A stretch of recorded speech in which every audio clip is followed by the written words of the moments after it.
నమస్తే బీఆర్కే భక్తి ఛానల్కి స్వాగతం. ఈరోజు మనతో పాటు ప్రముఖ ఆధ్యాత్మికవేత్త జ్యోతిష పండితులు బ్రహ్మశ్రీ వీరాపురం సుబ్రహ్మణ్య స్వామి గారు మనతో పాటు ఉన్నారు.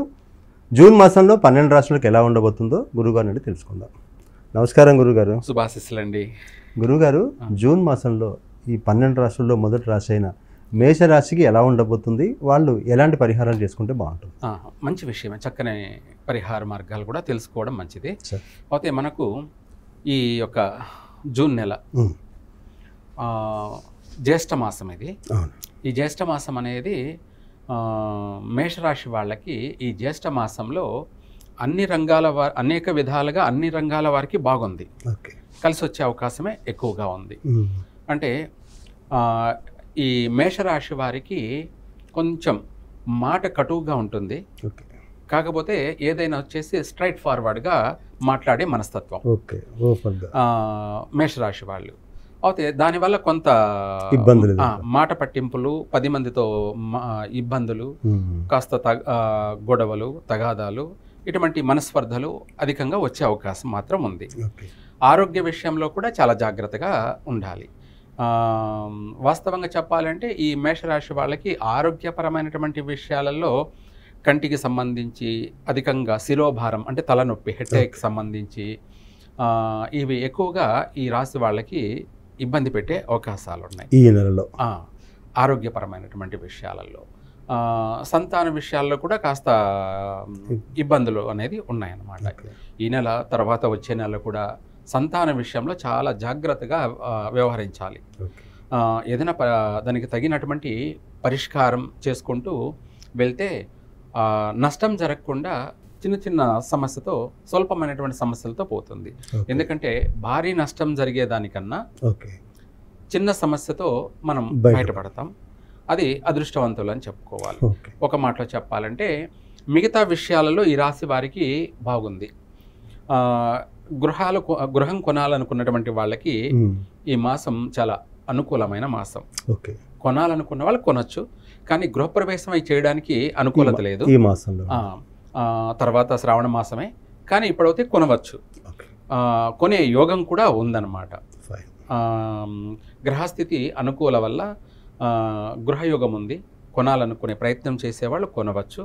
అది ఇండిపెండెంట్ అయినా సరే, లేదంటే అపార్ట్మెంట్లో అయినా సరే కొనుక్కోవచ్చు. ఈ రాశి వారికి ఎక్కువ శాతం ఏంటంటే తూర్పు ఫేస్ కానీ దక్షిణ ఫేస్ కానీ కలిసి వస్తుంది, కొనుక్కోవచ్చు. తర్వాత తదుపరి ఉద్యోగం గురించి ప్రయత్నం చేసేవాళ్ళు ఈ నెలలో ప్రయత్నం చేసుకోవచ్చు. అదే స్వస్థానంలో కానీ, స్వదేశంలో కానీ, లేదంటే విదేశాలకు స్థిరపడాలనుకునే వాళ్ళు కూడా ఆ విధంగా ప్రయత్నం చేసుకోవచ్చు. విదేశీయాన యోగ ప్రయత్నం కూడా చేసుకోవచ్చు. వెంటనే అయినా జరగచ్చు, లేదంటే వెనక ముందైనా సరే జరిగే అవకాశాలు అయితే ఉన్నాయి. 100% అంటే ఇప్పుడు ప్రయత్నం చేసింది తప్పకుండా నెరవేరుతుందన్నమాట. అంటే మనకు గుడ్ టైం, గ్రహాల అనుకూలత బలం ఉన్నప్పుడు మనం ప్రయత్నం చేసింది ఫెయిల్ కాదనమాట. అంటే మామూలుగా వీళ్ళకి శని దశ నడుస్తుందన్నారు, అయినా ఇబ్బందులు ఏముండవు. శని దశ విదేశాలకు వెళ్ళడం కానీ, ఎక్కువగా జర్నీ చేయడానికి కానీ పూర్తి సహకరించేవాడే శనీశ్వరుడు.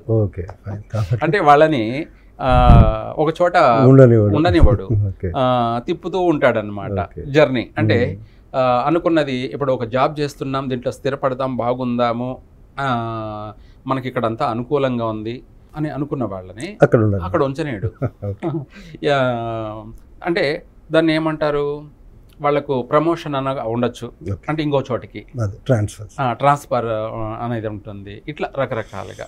లేదు ఇక్కడే ఉద్యోగం చేస్తూ ఉన్నారు కదా, అటువంటి వాళ్ళని విదేశాలకు అంటే ఆ కంపెనీ తరపున కూడా విదేశాలకు పంపించే అవకాశం ఉంది. అంటే కంపెనీ ద్వారా వెళ్లాల్సింది తప్పదు కదా, నేను వెళ్ళను అంటే కంపెనీ తీసేస్తుంది. అలా ఆ విధంగా ఏదో ఒక రకంగా సంచారం అనేది జరుగుతుంది. మీరు అన్నట్టుగా ఏలేనాటి శని జరుగుతుంది కదా, ఆ శని ప్రభావమే ఈ విధంగా కూడా అంటే ఈ మాసంలో పాజిటివ్ గానే ఉంది, ఉంటుంది, అనుకూలమే ఉంది. తర్వాత ఈ రాజకీయ నాయకుల పరిస్థితి ఏంటంటే ఈ మధ్య చూస్తున్నాం కదా, ఈ మధ్య అన్ని అవకతవకలు నడుస్తున్నాయి. మరి మేషరాశిలో ఉన్న రాజకీయ నాయకులకి ఎలా ఉండవచ్చు? మేషరాశిలో ఉన్నటువంటి రాజకీయ నాయకులకి కొంత నష్టాలు అయితే ఉన్నాయి. ఆ నష్టాలు ఏమిటి అంటే 10 మందిలో మాట పట్టింపులు, అవమానాలు, మనస్పర్ధలు, అందులో స్థాన చలనాలు, మారడాలు, ఏదైనా పార్టీ మారడాలు, ఫిరాయింపులు, జంపులు, ఇలాంటివి కూడా ఎక్కువగా అధికంగా ఉన్నాయి. రెండోది వీళ్ళకు ఎంత చేసినా కూడా గుర్తింపు అనేది కూడా ఈ నెల కావచ్చు, వచ్చే నెల కూడా కావచ్చు, గుర్తింపు అనుకూలత ఉండదన్నమాట. బాగా కఠినమైనటువంటి సమస్యలు ఉన్నాయి రాజకీయ నాయకులకి, కాబట్టి కఠిన నిర్ణయాలు తీసుకోవాలి.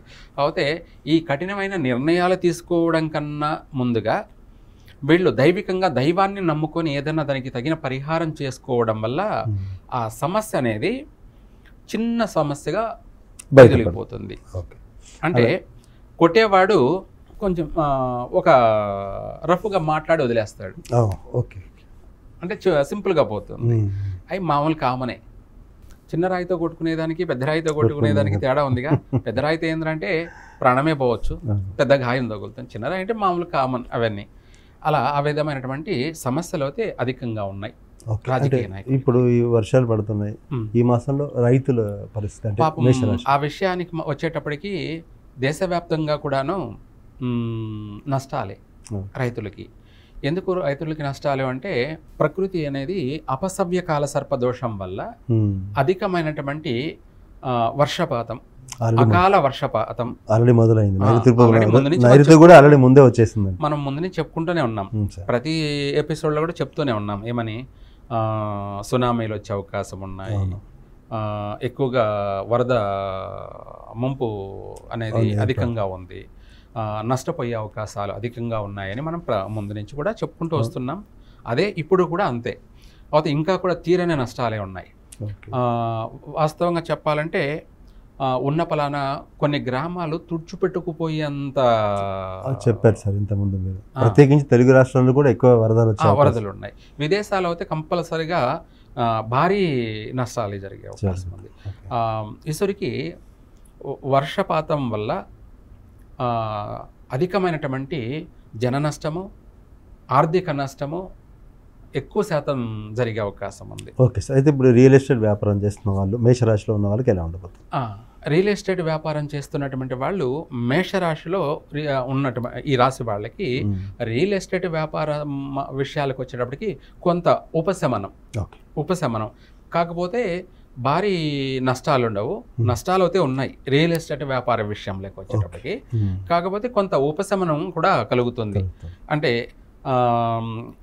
ఇటీవల ఈ మధ్యలో నష్టం అనేది జరిగింది, ఇప్పుడు కొంచెం రికవర్ అవుతారు, అలా అనుకూలంగానే ఉంది. అలాగే ఏదైనా వాహనాలు కొనాలి, ఏదైనా వ్యాపారం చేసుకోవాలి అంటే ఎటువంటి వ్యాపారం చేస్తే వీళ్ళకు కలిసి వస్తుంది అనే విషయానికి వచ్చేటప్పటికి వాహనాలు బిజినెస్ చేయకూడదు. అంటే బిజినెస్ అంటే మన ట్రావెల్స్ బిజినెస్ చేసే వాళ్ళు ఉంటారు కదా, అటువంటి వాళ్ళు ఈ నెలలో కొనకపోవడం మంచిది. మామూలుగా ఇండిపెండెంట్ కంటే పర్సనల్గా వాడుకోవడానికి పోతే కొనవచ్చు, బిజినెస్కి పనికి రాదు.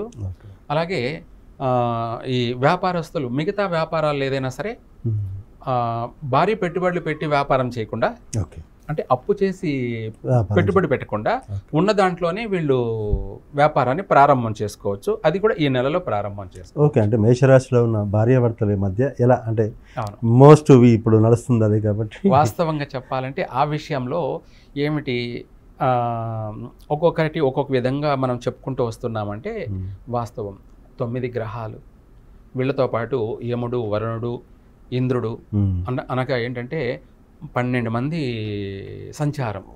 అయితే వీళ్ళ యొక్క సంచరించే ప్రభావాన్ని బట్టి, స్వభావాన్ని బట్టి, వాళ్ళ యొక్క ఆకర్షణ ప్రభావం వల్ల భార్యాభర్తల మధ్య ఎక్కువగా మనస్పర్ధలు కలిగే అవకాశం ఉంది. కాబట్టి భార్యతో జాగ్రత్తగా ఉండాలి.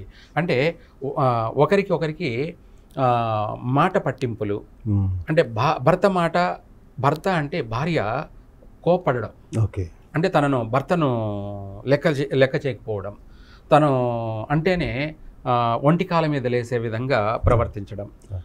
అలాగే భార్య అంటే కూడా భర్తకి కోపం రావడం, తను మాట్లాడిన కోపమే, మాట్లాడకపోయినా కూడా కోపమే. అంటే ఏంటంటే మనిషిని చూస్తేనే కోపం అనేది ఆటోమేటిక్గా వచ్చేస్తుంటుంది. అంటే ఉద్రేకాలు ఎక్కువగా ఉంటాయి, అధికంగా ఉంటాయి కాబట్టి జాగ్రత్తగా. వీళ్ళిద్దరి మధ్య గొడవలు తారాస్థాయికి వెళ్ళే అవకాశం ఉంది, మాట పట్టింపులు, వీటి వల్ల ఎడబాట్లు జరిగే సమస్య కూడా ఉంది.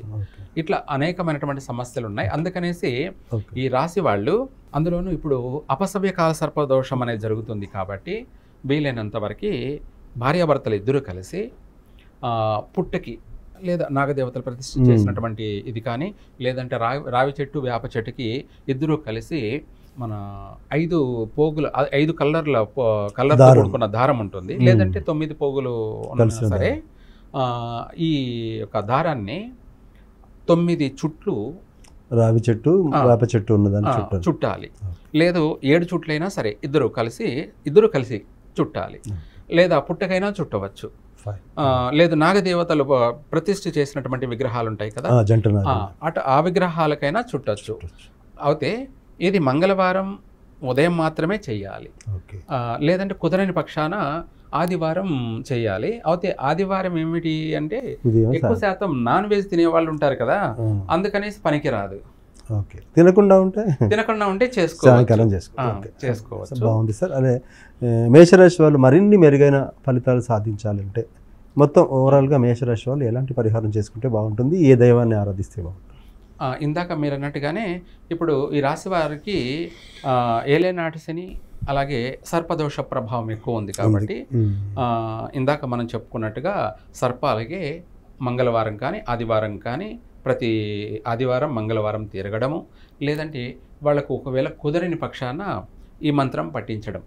ఏమిటి, వీళ్ళ యొక్క భార్యాభర్తల యొక్క బంధం బలపడడానికి, అన్ని విధాలా బాగుండడానికి ఓం వాసుకైచ విద్మహే అనంతనామధేయాయ ధీమహి తన్నో సర్పః ప్రచోదయాత్.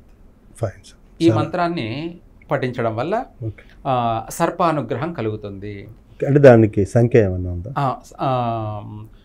ఈ మంత్రాన్ని మనకు ఉదయం పూట అయినా సరే, లేదంటే సాయంత్రం సంధ్యా సమయంలో కానీ, వీలైతే 108, కుదరని పక్షాన 5 అయినా చాలు. ఈ మంత్రాన్ని పఠిస్తే మనకు ఒక రక్షణ వలయం ఏర్పడుతుంది. అంటే ప్రకృతి సహకారం, చెడు అనేది నెగిటివ్ అనేది పోతుంది, మనకు ఒక పాజిటివ్ అనేది కలుగుతుంది. దానివల్ల ఏమవుతుందంటే మనసు ప్రశాంతత, మనశ్శాంతి, ఈ 2 కలిగాయంటే వాడు అదృష్టవంతులే. చాలా చక్కటి విశ్లేషణ. మేషరాశి వారికి ఎలా ఉండబోతుంది, వాళ్ళు ఎలాంటి పరిహారాలు చేసుకోవాలో చక్కగా విశ్లేషించారు సార్. ధన్యవాదాలు. సర్వేజన సుఖినో.